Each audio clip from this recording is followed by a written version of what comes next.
नमस्कार साथियों, मैं दीपेश मानिक स्वागत करता हूं आप सभी का डेक इंग्लिश इंस्टीट्यूट चैनल पर। साथियों, पिछले वीडियो में मैंने आप सभी को बेसिक चीज़ें बताई थी। आइए इसका छोटा सा पहले रिवीजन देख लेते हैं, उसके बाद आगे बढ़ते हैं हम लोग। सबसे पहले हमने देखा था साउंड। इंग्लिश एक भाषा है और दुनिया की कोई भी भाषा की शुरुआत हुई है साउंड से। साउंड को हमने नाम देकर रखा है लेटर्स। अब जो लेटर्स आपके होते हैं 26 ABCD मतलब A to Z, ठीक है। उसके बाद में जो 26 आपके लेटर्स होते हैं, इनके ग्रुप को हम लोग कहते हैं अल्फाबेट, जैसे हम हिंदी में कहते हैं वर्णमाला, ठीक है साथियों। उसके बाद फिर हमने ये देखा था कि लेटर्स जो होते हैं वो 3 प्रकार के होते हैं। कौन कौन से?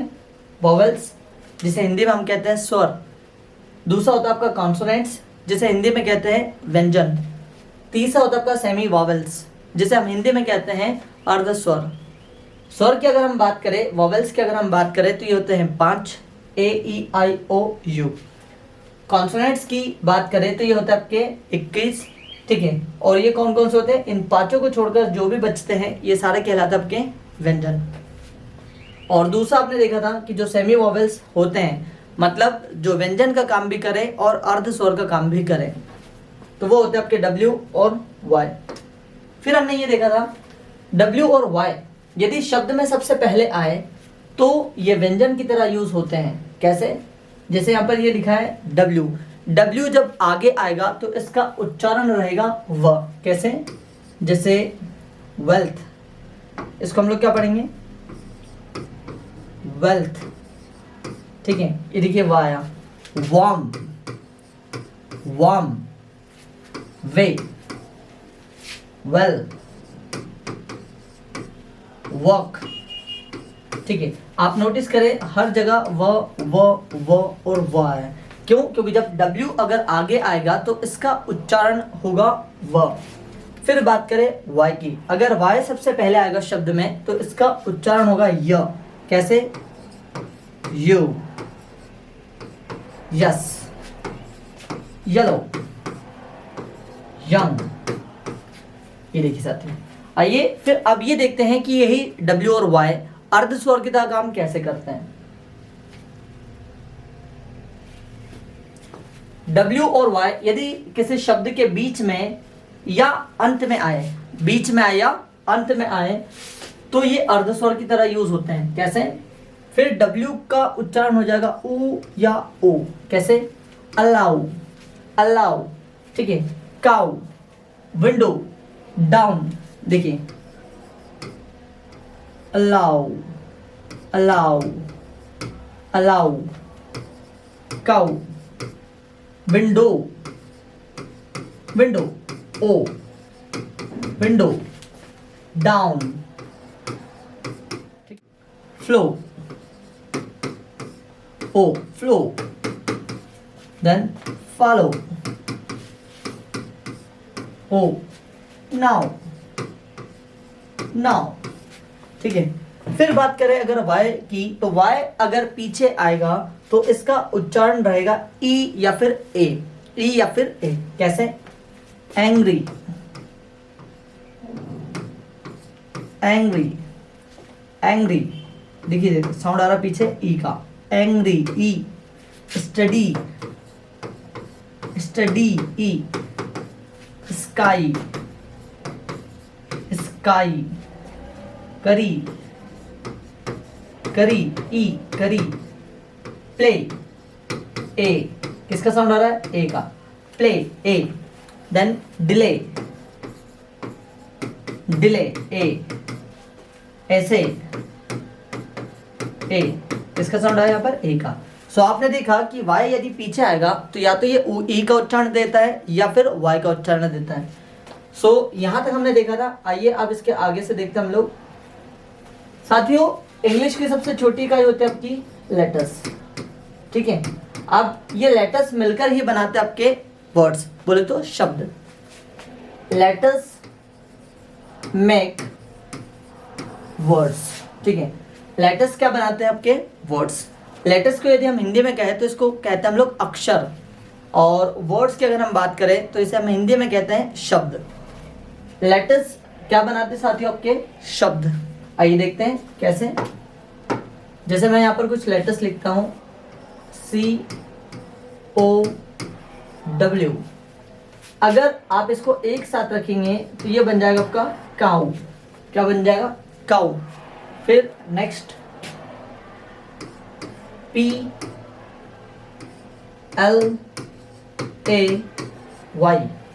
तो ये हो जाएगा आपका प्ले। प्ले। देन BOY, अगर इसको एक साथ रख दिया जाए तो ये बन जाएगा आपका बॉय। क्या बन जाएगा? बॉय। THINK,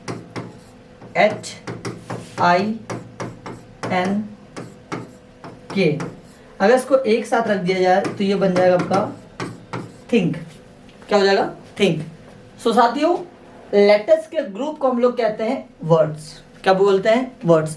हाँ, लेकिन उनको कुछ मतलब भी निकलना चाहिए। ऐसा नहीं कि आप कोई से भी लेटर्स जोड़ दो और आप कहे कि सर ये बन गया वर्ड, ऐसा नहीं, उसका कुछ मतलब भी निकलना चाहिए।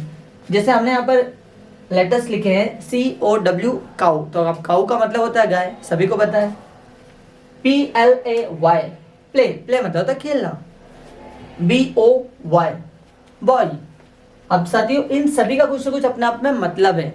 सपोज करो अगर मैं कुछ ऐसा शब्द लिखता, कुछ ऐसे लेटर्स मैंने लिखा NKWY, तो ये क्या बनेगा? NKWY। क्या इसका कुछ मतलब निकल रहा साथियों? बिल्कुल नहीं। सो लेटर्स भी अगर सही तरीके से लिखे हुए हो और उसका अगर कुछ मतलब निकले तभी वो कहलाएगा वर्ड, अन्यथा वो वर्ड नहीं कहलाएगा, शब्द नहीं कहलाएगा। आइए आगे देखते हैं। सो अभी आपने ये देखा कि लेटर्स मिलकर बनाते हैं वर्ड्स। अब हम ये देखते हैं कि वर्ड्स मिलकर सेंटेंसेस कैसे बनाते हैं।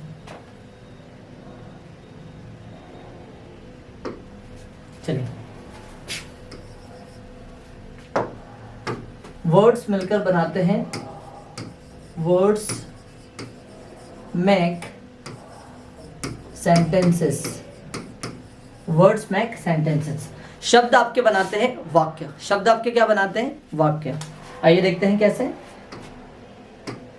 जैसे मैंने यहाँ पर कुछ शब्द लिखे हैं। ये पहला लिखा मैंने ही, दूसरा शब्द यहाँ पर लिखा इज, तीसरा शब्द यहाँ पर लिखा माय, चौथा शब्द लिखा brother. He is my brother. अब अगर इसको मैं एक साथ लिख दूं, he is my brother, he is my brother, तो ये क्या बन जाएगा साथियों? पूरा वाक्य बन जाएगा। ठीक है, आइए दूसरा देखते हैं। ही केम लेट, ही केम लेट, तो ये बन जाएगा ही केम लेट। ये बन गया आपका वाक्य। वह लेट आया। तीसरा मैंने एक और यहां पर लिया, Rahul has money, Rahul has money. ठीक है, सो राहुल हैज मनी। अभी आप यहां देखिए, तीन शब्दों ने मिलकर के यहां पर बनाया पूरा का पूरा वाक्य। ठीक है, अब वाक्य का भी कुछ मतलब होना चाहिए साथियों। अगर जितने भी जो शब्द है उसको आप सही तरीके से लिख रहे हैं और उसका कुछ मतलब निकल रहा है, तभी वह वाक्य कहलाएगा, अन्यथा वह वाक्य नहीं कहलाएगा। अगर मैं कुछ ऐसा शब्द लिख दूं यहाँ पर, आइए देखते हैं कैसे। आपको ऐसा नहीं लिखना है। They going were Indore to. अगर आप इनको पढ़ें, क्या ये कुछ मतलब निकाल रहा है साथियों? They going were Indore to, क्या ये अपने आप में कुछ मतलब निकाल रहा है? बिल्कुल नहीं। अगर ये सही तरीके से लिखे होंगे और सच में अगर इसका कुछ मतलब निकलेगा तभी यह वाक्य कहलाएगा, अन्यथा वाक्य नहीं कहलाएगा। इसे सही करने के लिए हमको क्या बोलना होगा?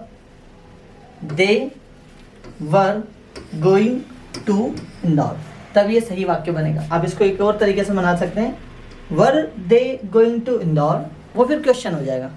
ठीक है साथियों, आई होप आपको यहाँ तक समझ में आएगा। सो अभी आपने देखा कि कैसे लेटर्स मिलकर बनाते हैं वर्ड्स और वर्ड्स मिलकर बनाते हैं सेंटेंसेस। अब सेंटेंसेस मिलकर क्या बनाते हैं? सेंटेंसेस मेक पैराग्राफ, जिसे हिंदी में कहते हैं अनुच्छेद। Sentence make paragraph, sentences make paragraph. अब सेंटेंसेस क्या होता है अभी आपको बताई दिया मैंने। सेंटेंसेस जिसे हिंदी में हम लोग कहते हैं वाक्य, और पैराग्राफ मतलब होता है अनुच्छेद।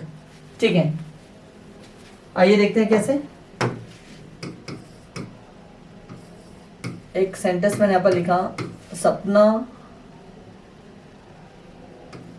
Is living in Pune. Sapna is living in Pune. She is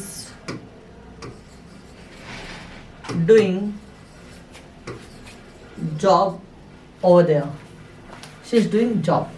साथियों आप यहाँ नोटिस करें, यहाँ पर सेंटेंसेस कितने हैं? 2। पहला सेंटेंस है सपना इज लिविंग इन पुणे, दूसरा है शी इज डूइंग जॉब। ठीक है, अब अगर मैं इसको जोड़ दूं तो ये पूरा बन जाएगा आपका पैराग्राफ। सपना is living in Pune and she is doing job. आइए और देखते हैं, थोड़ा बड़े सेंटेंस और देखते हैं। Rahul went to Indore. ये पहला वाक्य, Rahul went to Indore.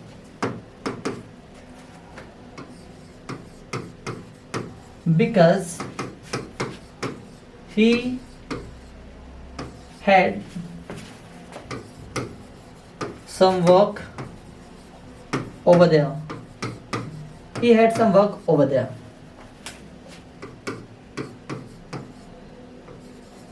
He will come. He will come. He will come tomorrow. इधर लिख देता, He will come tomorrow. ठीक है, नोटिस करें यहाँ पर सेंटेंस कितने हैं साथियों। पहला आपका राहुल वेंट टू इंदौर, ये पहला वाक्य। दूसरा आपका he had some work over there, उसे वहां कुछ काम है। दूसरा वाक्य he will come tomorrow, वह कल आएगा, वह कल आएगा। ठीक है साथियों, अब यहाँ देखिए ये तीनों वाक्यों ने मिलकर के बनाया है आपका क्या? पैराग्राफ, जिसे हिंदी में कहते हैं अनुच्छेद। So Rahul went to Indore because he had some work over there, he will come tomorrow. So आपने देखा साथियों कि सबसे पहले और आपके लेटर्स से बनते हैं शब्द, शब्दों से बनते हैं आपके वाक्य, और वाक्यों से बनता है आपका पैराग्राफ। और यही आपकी कोई सी भी भाषा होती है। और अभी हम भाषा जो सीख रहे हैं वो आपकी इंग्लिश है। सो यही इसी तरीके से भाषा को सीखा जाता है साथियों। ठीक है, अब आइए डिटेल्स में देखते हैं और चीजें। सेंटेंस, अभी जो सेंटेंस होता है, सेंटेंस जिसको हिंदी में हम लोग कहते हैं वाक्य। ठीक है, शब्दों का ऐसा समूह, शब्दों का ऐसा समूह जिसे लिखने, पढ़ने या शब्दों का ऐसा समूह जिसे लिखने, पढ़ने या बोलने पर उसका सही अर्थ निकले, उसका सही अर्थ निकले, उसे हम वाक्य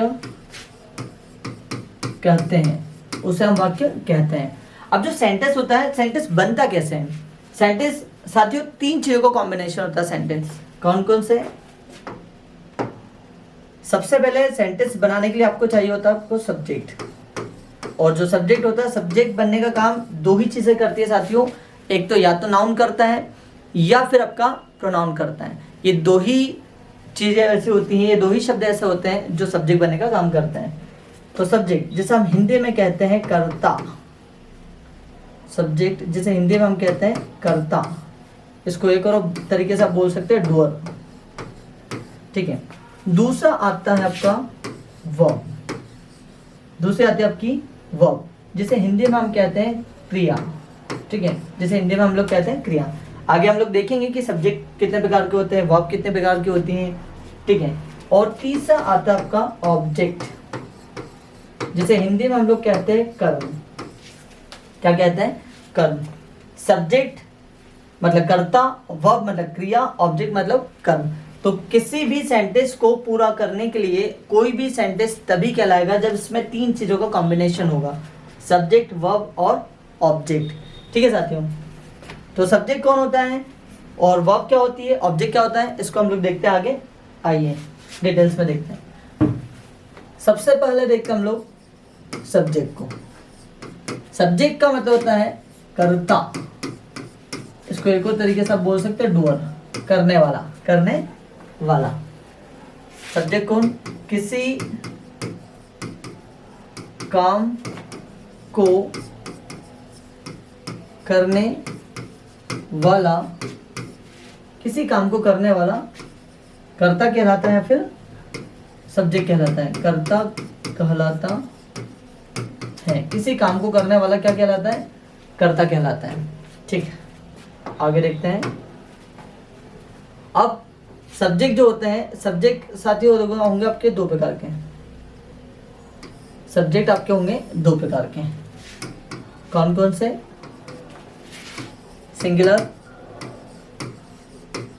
and plural, singular and plural. Singular जिसका हिंदी मतलब होता है एक वचन, प्लूरल जिसका हिंदी मतलब होता है बहुवचन, बहुवचन, ठीक है साथियों। सिंगुलर मतलब कौन? जो गिनती में एक हो। प्लूरल मतलब कौन? जो गिनती में एक से ज्यादा हो, ठीक है। सबसे पहले आप इसको डिटेल्स में देख लेते हैं कि सब्जेक्ट जो होता है वो है क्या, सब्जेक्ट को कैसे पहचानेंगे। जो कोई भी व्यक्ति किसी काम को करता है या कर रहा है उसे हम लोग कहते हैं सब्जेक्ट। कैसे? जैसे मैंने कहा मैं इंग्लिश पढ़ा रहा हूँ, तो साथियों अभी इंग्लिश यहाँ पर कौन पढ़ा रहा है? मैं पढ़ा रहा हूँ, तो मैं यहाँ पर हो गया आपका सब्जेक्ट। पक्षी आकाश में उड़ रहे हैं, अब आकाश में उड़ने का काम कौन कर रहे हैं? पक्षी, तो पक्षी यहाँ पर क्या हो जाएंगे? सब्जेक्ट। फिर जैसे मैंने बोला वह आ रहा है, अब कौन आ रहा है? वह, तो वह यहाँ पर क्या हो जाएगा आपका? सब्जेक्ट। रोहित मुझे बुला रहा है, अब कौन मुझे बुला रहा है? रोहित, तो रोहित यहाँ पर काम करने का काम कौन कर रहा है? बुलाने का काम कौन कर रहा है? रोहित, तो रोहित आपको यहाँ पर हो जाएगा सब्जेक्ट। फिर जैसे मैंने बोला बिल्ली चूहे के पीछे दौड़ रही है, बिल्ली चूहे के पीछे दौड़ रही है, अब चूहे के पीछे दौड़ने का काम कौन कर रही है? बिल्ली कर रही है, तो बिल्ली आपकी हो जाएगी यहाँ पर सब्जेक्ट, ठीक है। फिर जैसे मैंने बोला घोड़ा तेज भागता है, घोड़ा तेज भागता है, अब यहाँ तेज भागने का काम कौन करता है? घोड़ा, तो घोड़ा आपके यहाँ पर क्या हो जाएगा? सब्जेक्ट। तो सिंपल वे में यही समझिए साथियों कि जो कोई भी व्यक्ति किसी काम को करता है, मतलब किसी भी काम को करने वाला व्यक्ति कहलाता है आपका सब्जेक्ट, और इस क्रिया का जो भी डूअर होता है वही कहलाता है आपका सब्जेक्ट, ठीक है। अब सब्जेक्ट जो होता है आपके दो प्रकार के होते हैं। सब्जेक्ट कितने प्रकार के होते हैं? दो, सिंगुलर एंड प्लूरल। चलिए सबसे पहले देखते हैं सिंगुलर सब्जेक्ट्स, जैसे आपका ही, शी, इट, दिस, दैट। ही मतलब होता है वह, जो कि यूज होता है लड़के के लिए। शी मतलब भी होता है वह, जो यूज होता है लड़की के लिए। इट मतलब होता है यह या वह, जो निर्जीव या फिर जानवरों के लिए होता है, निर्जीव या फिर जानवर, या फिर किसी ऐसे बच्चे के लिए, छोटे बच्चे के लिए जिसका आपको जेंडर पता ना हो, ठीक है। दिस जिसका हिंदी मतलब होता है यह, दैट जिसका हिंदी मतलब होता है वह। दिस पास की अगर कोई एक चीज हो तो उसके लिए हम लोग यूज करते हैं दिस, और जब दूर की किसी चीज के बारे में बताना हो तो हम लोग उसके लिए यूज करते हैं दैट, ठीक है। फिर उसके बाद में दूसरा सब्जेक्ट लिखते हैं एवरीवन। एवरीवन मतलब होता है प्रत्येक या हर एक। दूसरा होता है आपका समवन, समवन मतलब कोई, समवन मतलब कोई। नोबडी, नोबडी मतलब कोई भी नहीं, कोई नहीं या फिर कोई भी नहीं, ठीक। फिर आता आपका समथिंग, कुछ। फिर आता आपका नथिंग, कुछ भी नहीं, नथिंग, कुछ भी नहीं। और भी अनेक शब्द और भी अनेक होते हैं साथियों आपके सब्जेक्ट्स, मैंने खाली इतने ही लिखे हैं, ठीक है। मतलब इतना सिंपल समझिए, जो गिनती में एक हो उसे हम लोग कहते हैं सिंगुलर सब्जेक्ट। हाँ, एक और सब्जेक्ट को हम लोग यहाँ पर मैंने यहाँ लिखा है आई। आई मतलब होता है मैं। जब मैं मेरी खुद की बात करूंगा तो मैं इंग्लिश में मेरे लिए यूज करूंगा आई, ठीक है। तो ये सारे के सारे होते हैं आपके singular subject. He, she, it, this, that, everyone, someone, I, nobody, something, nothing, ठीक है, anything, anybody, etcetera. Okay guys, अगला देखते हैं प्लूरल सब्जेक्ट्स। अब प्लूरल सब्जेक्ट्स कौन, जो गिनती में एक से ज्यादा हो। आइए देखते हैं। जैसे हमने कहा वी, वी मतलब होता है आपका हम। दे, दे का हिंदी मतलब होता है वे। दीज मतलब होता है ये। दूर पास की अगर एक से ज्यादा कोई चीज हो तो उसके लिए हम यूज करते हैं दीज। दोज मतलब होता है वे या वो। दूर अगर एक से अधिक कोई चीजें हो तो उसके लिए हम यूज करते हैं दोज। फिर हम बात करें यू की, यू का मतलब होता है आप।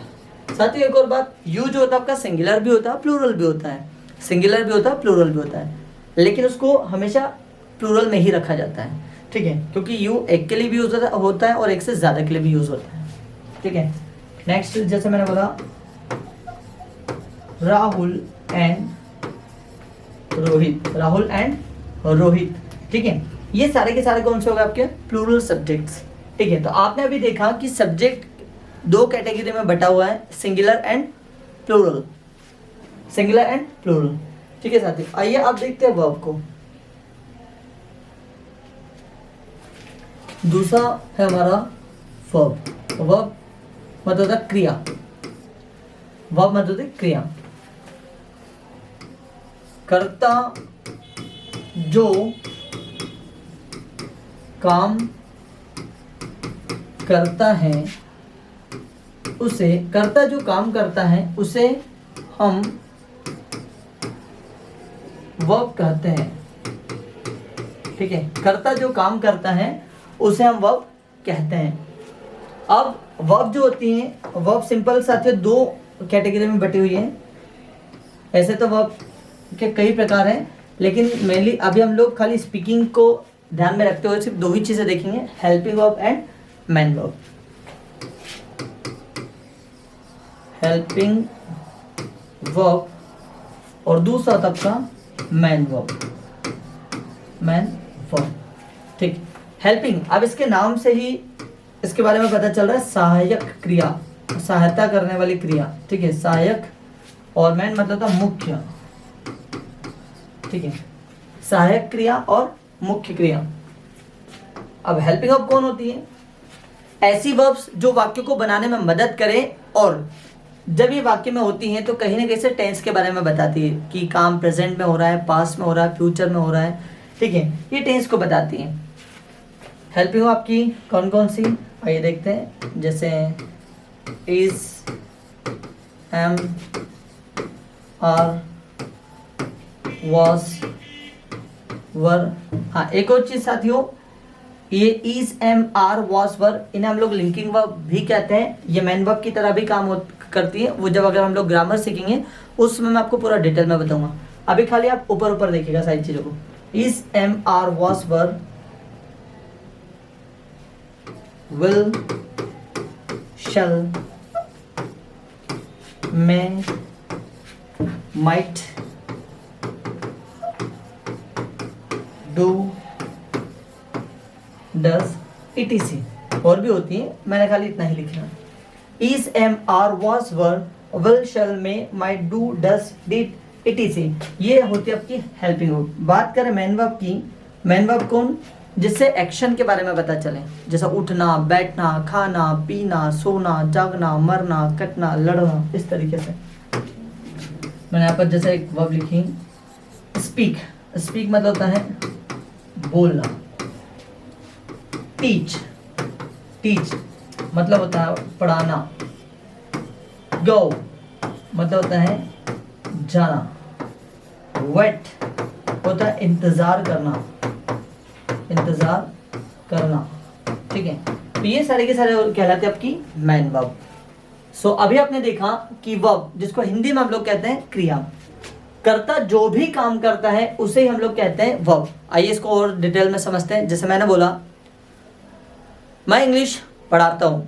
अब मैं इंग्लिश पढ़ाता हूँ, इंग्लिश कौन पढ़ाता है? मैं। तो मैं यहाँ पर हो जाऊँगा आपका सब्जेक्ट। दूसरी बात, मैं काम क्या करता हूँ, एक्शन क्या करता हूँ? सो मैं पढ़ाने का काम करता हूँ। तो जो पढ़ाना है, पढ़ाना क्या हो जाएगी आपकी वर्ब। और कौन सी वर्ब? वो भी मैन वर्ब। और फिर जैसे मैंने बोला राहुल आ रहा है। राहुल आ रहा है, कौन आ रहा है? क्वेश्चन करे, काम जो करे वो सब्जेक्ट, और सब्जेक्ट जो काम करे वो वर्ब, ठीक है। अब मैंने बोला राहुल आ रहा है, कौन आ रहा है? राहुल। तो राहुल हो गया आपका सब्जेक्ट, और राहुल काम क्या कर रहा है? आने का। तो आना हो जाएगी आपकी वर्ब। मोबाइल खराब हो रहा है। मोबाइल खराब हो रहा है। अब क्या खराब हो रहा है? मोबाइल। सो मोबाइल हो जाएगा आपका सब्जेक्ट। अब खराब, मोबाइल का काम क्या कर रहा है? खराब होने का। तो खराब होना क्या हो जाएगी? वर्ब। फिर जैसे मैंने बोला सूरज ने मुझे फ़ोन किया। सूरज ने मुझे फ़ोन किया। फ़ोन करने का काम किसने किया? सूरज ने। तो सूरज आपका यहाँ पर हो जाएगा सब्जेक्ट, और सूरज ने काम क्या किया? फ़ोन करने का। तो फ़ोन करना क्या हो जाएगा आपका? वर्ब। आप किसे फ़ोन किया? मुझे। सो मैं यहाँ पर हो जाऊँगा क्या आपका? ऑब्जेक्ट। साथियों, कर्ता जिस भी चीज़ पर काम करता है, कर्ता जिस भी चीज़ पर एक्शन करता है, मतलब वर्ब के बाद जो भी चीज़ें बचती है उसे हम लोग कहते हैं आपका ऑब्जेक्ट, ठीक है। आइए इसको आप डिटेल्स में एक बार और देख लेते हैं। सबसे पहले लास्ट वाला एक और देख लेते हैं, ऑब्जेक्ट। ऑब्जेक्ट जिसको हम लोग हिंदी में कहते हैं कर्म। कर्ता जिस चीज पर एक्शन करता है, एक्शन करता है, या फिर आप कह सकते हैं वर्ब का जो भी रिसीवर होता है। वर्ब का डूअर कौन? सब्जेक्ट। और वर्ब का रिसीवर कौन? प्राप्त करने वाला कौन? ऑब्जेक्ट, ठीक है। सो कर्ता जिस चीज पर काम करता है उसे ऑब्जेक्ट कहते हैं, उसे ऑब्जेक्ट कहते हैं, ठीक है। जैसे मैंने आपको यहाँ पर कुछ सेंटेंस लिखकर बताता हूँ। He speaks English. He speaks English, ठीक है। वह इंग्लिश बोलता है। वह इंग्लिश बोलता है। अब यहाँ पर काम कौन कर रहा है? ही। तो ही आपका यहाँ पर हो जाएगा सब्जेक्ट। क्या हो जाएगा? सब्जेक्ट। अब ये ही काम क्या करता है? बोलने का, मतलब एक्शन हो रही है। तो ये एक्शन क्या हो जाएगा आपकी? वर्ब। फिर अब ये बोलता तो है, लेकिन क्या बोलता है? इंग्लिश। तो इंग्लिश आपका यहाँ पर हो जाएगा ऑब्जेक्ट। क्या हो जाएगा? ऑब्जेक्ट। सो सेंटेंस तीन चीजों का कॉम्बिनेशन से बनता है, सब्जेक्ट, वर्ब और ऑब्जेक्ट। सब्जेक्ट, वर्ब और ऑब्जेक्ट। इस एक्शन का डूअर कहलाता है सब्जेक्ट, और इस एक्शन का रिसीवर कहलाता है आपका ऑब्जेक्ट।